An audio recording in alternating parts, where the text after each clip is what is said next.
Hi friends, welcome back to Calm in the Chaos Homeschool. So today I'm going to be talking about my 10th graders curriculum. This is some of her curriculum. Some of this is supplemental, some of this is her main curriculum. Before I get started, I do want to let you know that my daughter goes to a hybrid school. So she will be taking 4 courses at that hybrid school.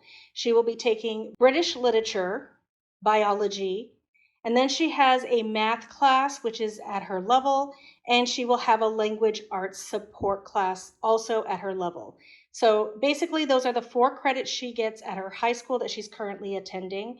And then we supplement at home, a little bit of math, a little bit of language arts, and then her 2 other main courses will be history and geography, and then we do family subjects and things like that. So let me dive into that and let you have a look at what we are doing either supplementally or as her main credits.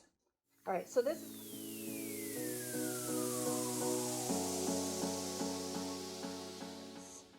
All right, so this is coming up in a minute here, but this is the math that we are doing.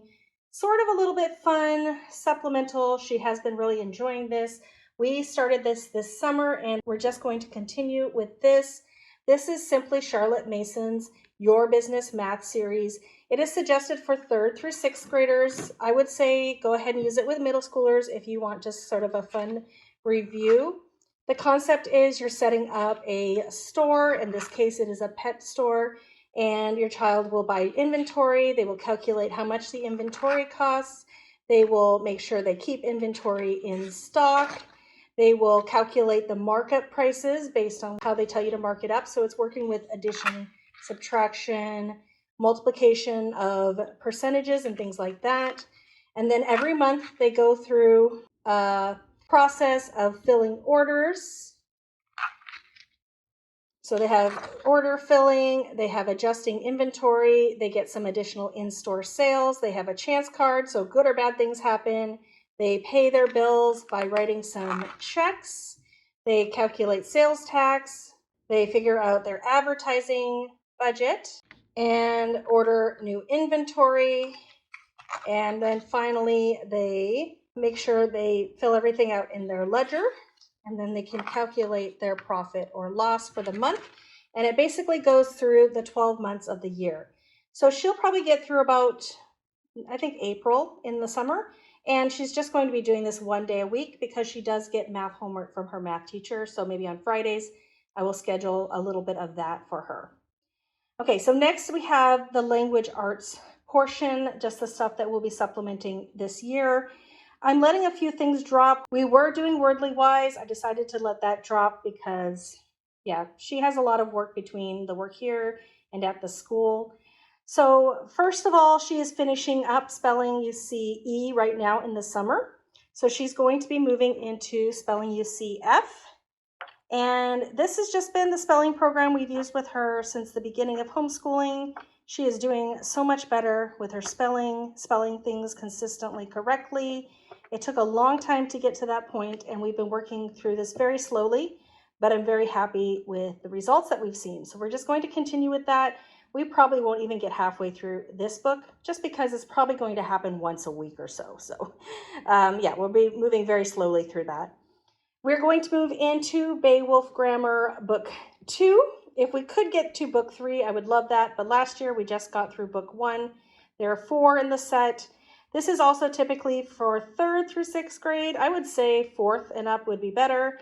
I'm using it with my middle schoolers, and it's working out really well. It's a great way to review grammar, and it's just fun. It's fun. And so if your kids don't think it's too babyish as far as cartoons and stuff and comics, it's a fun way to review. I don't know how many 10th graders would put up with this, but she likes it. She likes dogs and stuff like that, so that's working for us. So we're going to continue with Beowulf Grammar super supplementally. And then something I just added, I just had a chance to look through it now, and I did put up a video about IEW's poetry memorization, the benefits of memorization, the process of how this course works. I do have a video. I will put that in the description box below. But I'm going to have her work on her poetry memorization every day. It shouldn't take too long to do that. So there will be a few things that she's doing daily. Most of this language arts I will assign maybe once or twice a week, but she'll be doing poetry memorization daily, and she'll be doing some reading out of some books. So let's go through that really quick. I have this spreadsheet here. It has all of the books that I would like my kids to read in the upcoming school year. And so she is joining us. She's joining us for the second half of world history next year. That's going to be her other main credit. And so she's going to start reading some of these books with us. Some of the read alouds or books that I will assign her just depends on how things go. We have The Bedouin's Gazelle, A Murder for Her Majesty, I, Juan de Pereja, Secret of the Andes, Master Cornhill, The Raven Master's Secret, Arrow Over the Door, The Sherwood Ring, Only the Names Remain, Homeless Bird, and possibly The Singing Tree, and Number the Stars, and The Endless Steep. So those are some that may or may not be read alouds, or I might assign them to her. And then I'll start somewhere here with her. She actually has read Catherine Called Birdie, so that might be where we start. We have Samurai Rising. She may or may not read those, probably not. The Horrible Histories, Terrible Tudors, Leonardo da Vinci, The Samurai's Tale, possibly The King's Fifth, I think so.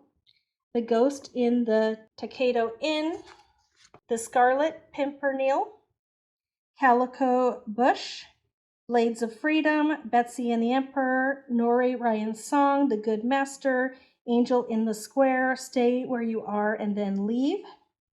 And then these are a few other resources I might pick up. And then we have Snow Treasure. So those are some of the literature books that she will be reading, at least most of those throughout the year.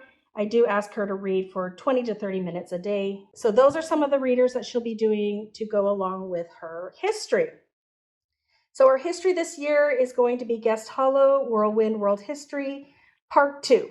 So the second half of this is a one-year course, but because I add in all those literature books that I just said, a lot of those are from Bookshark H.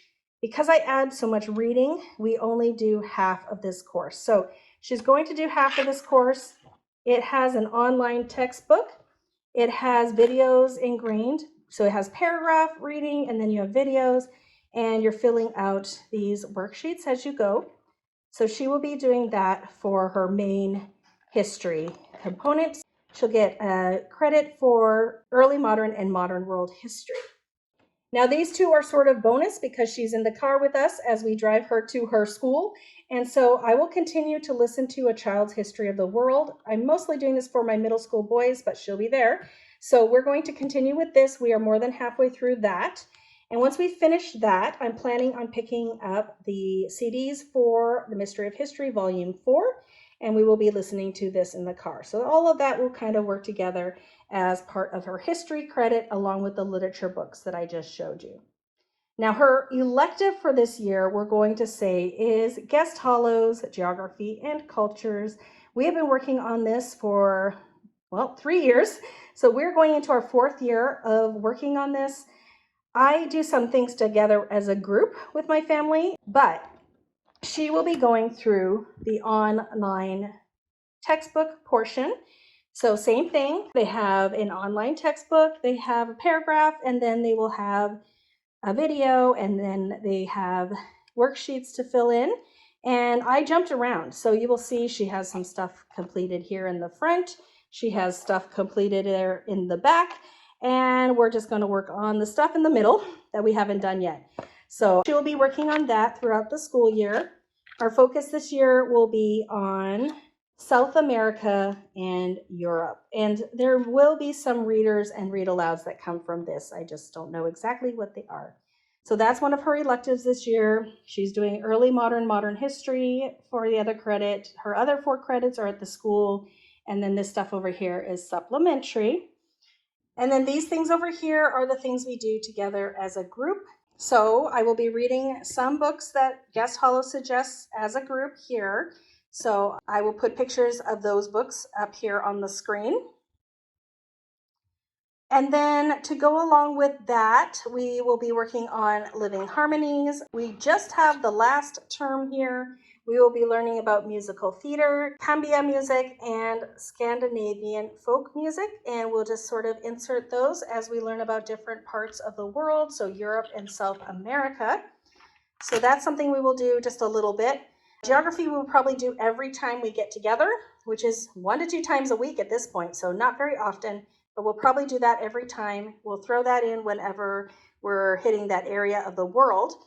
And then the other 2 things that we will have in our rotation, we have Evolution, the Grand Experiment. We've been reading this, and we are about halfway through. This talks about evolution and the things that they have found to prove or disprove evolution based on the fossil record, etc. And so we're about halfway through that. We'll probably continue with that throughout the school year. And then we will be doing art history. This is Hygaspi, the Baroque period, 12 video lessons. And so we will be learning about 3 famous artists this school year. Once or twice a month, we will throw on a video and have a discussion.